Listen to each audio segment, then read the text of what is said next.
Hi, I'm Maack. I'm the CEO of the Childhood Dementia Initiative. 10 years ago, both of my children, Isla and Jude, were diagnosed with a form of childhood dementia, Sanfilippo syndrome. I initially began working in the space of research to try to help move forward treatments and cures for their condition.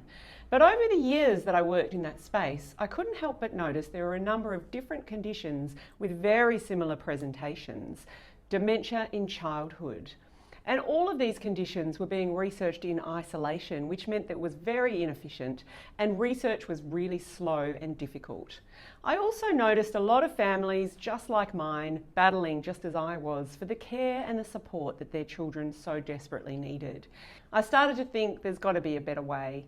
And that better way is the collective consideration of the conditions that cause dementia in childhood. The simplest way to describe childhood dementia is progressive brain damage. All of the children currently living with childhood dementia today will die from their condition, and their families will be forced to watch them slowly fade away without access to treatments, cures, or appropriate care.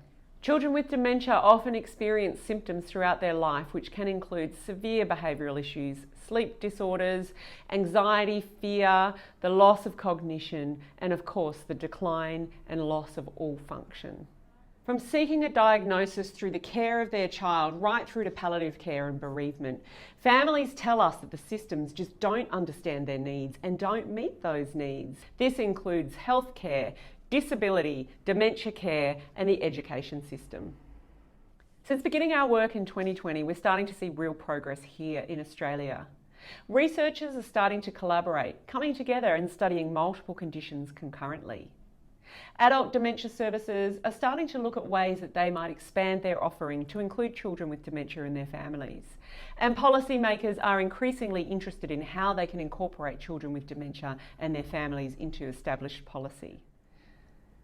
Everything we do is informed by lived experience, evidence and data, and we draw broadly on the expertise of our governance models and advisors. Our approach is to collaborate widely with families, with researchers, with doctors, with health professionals and with policy makers to make sure that we see some immediate progress for childhood dementia as well as long-lasting transformational change. Childhood dementia is a global problem that needs global solutions. So that's why we're taking what we've learned here in Australia and applying it internationally. The progress to date shows us that this is the right approach, that we can transform care, research and the quality of life for children with dementia and their families so they can live long and fulfilling lives.